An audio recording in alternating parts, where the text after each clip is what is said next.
Hello friends, welcome to my channel. In this session, I'm going to discuss a shortcut method to perform breadth-first search on a graph or tree.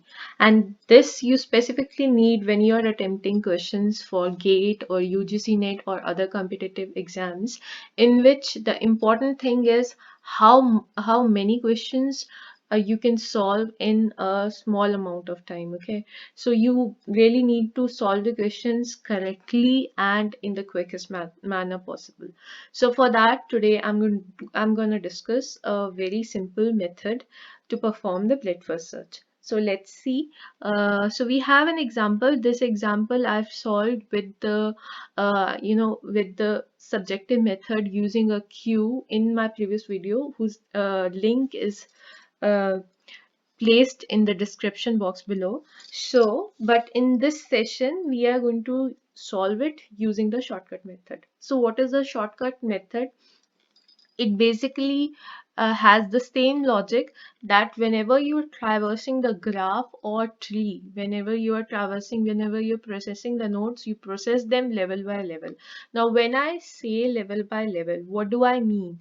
I mean that when you process a node, first of all, process all its neighbors and then move to the nodes, then move to the other neighbors of the consequent nodes. So another simple method to see the levels is just if you just see this graph which I've given for example over here, and if you just see it carefully, you will be able to see different levels. Like this is one level, then this is the another level. So this is basically a hierarchy from this point to this. Now, this may be arranged in a different manner for different examples, right? But one important thing that you can notice over here is that one is connected, this one node is connected to its to nodes 2 and 3. So these are basically descendants of 1. 1 is ascendant of 2 and 3. 2 and 3 come after 1, and 2 and 3 are children of 1, right? Similarly, 4 and 8 are children of 3. So therefore, these basically form the levels. Okay, so this is, for example, level 1, then this is 2, this is 3, this is 4, and this is 5. So basically you need to process the nodes level by level. Okay, so now this was just all the basics. Now we'll start with processing this example using the shortcut method. It is very simple. Again, we just need to process the nodes level by level. Okay, so we start with 1. I mark it as visited. Then what was the next thing? We visited its neighbors. Now I'm not going to use queue in this method, but I'm going to follow the same procedure. So 2 and 3 are its neighbors. Okay. So I mark those paths. That means I've inserted them in the queue. Let's say, just imagine. Then the next element that you process. Now you may take 3 or you may take 2, but you need to remember that you need to take the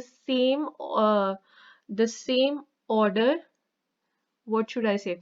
Like if you are taking 2 this time, then the next time also, when you are processing the children, you need to take the node which is, let's say, the nodes in ascending order. You need to take the node with a smaller number first. Okay, so that's the thing that queue takes care of.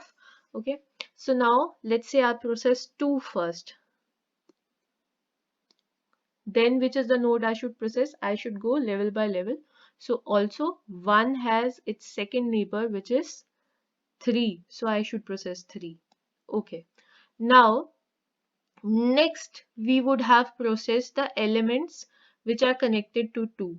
Okay. But now uh, because moving on the next level, 2 could also have its children, but 2 doesn't have any children, so now two's work is done.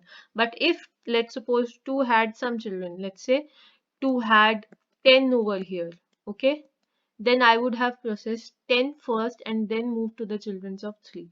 Okay, so now for now it doesn't have this 10, so just let's remove it.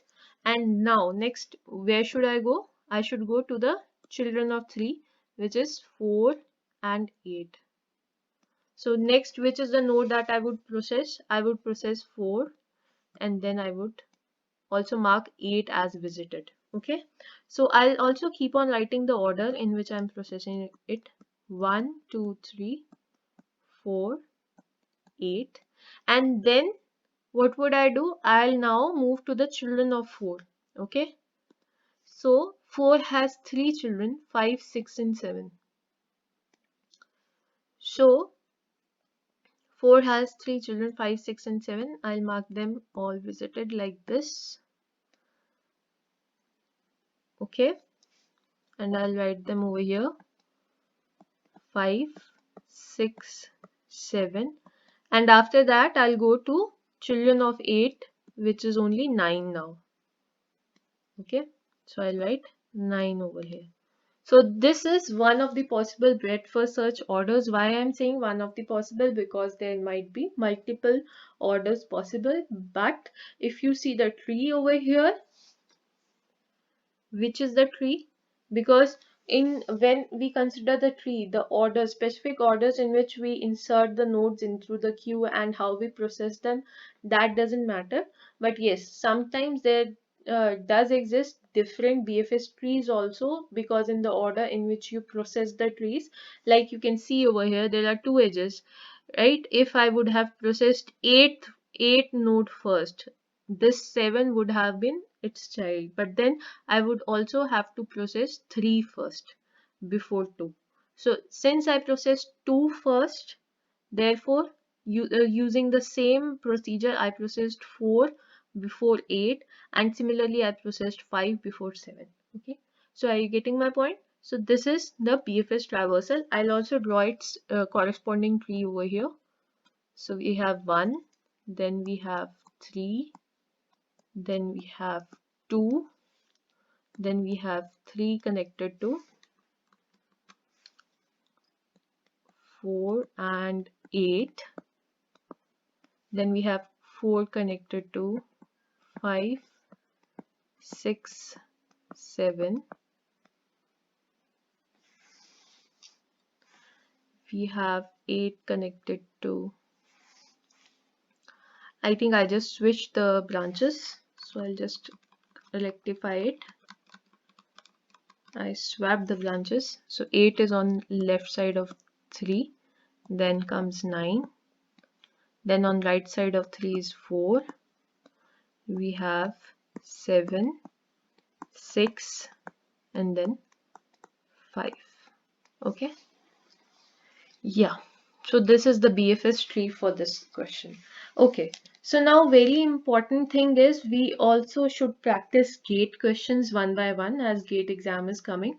So in the next video that I'm going to make, I'm going to take up a GATE previous year question, as some of you had requested me to make video on GATE previous year questions. So I'm going to take a GATE previous year question and perform BFS traversal on an undirected graph for that question as well. So thank you all. Thank you for your extreme support, and it's only because of your support that our channel is progressing. And please keep practicing harder and harder as the exams are coming. Stay tuned, and if you like my videos, please like them. It's only because of your support that I get motivated and I make more videos. So stay tuned, like the video if you like it, keep the bell icon pressed for more notifications of newer videos. Thank you.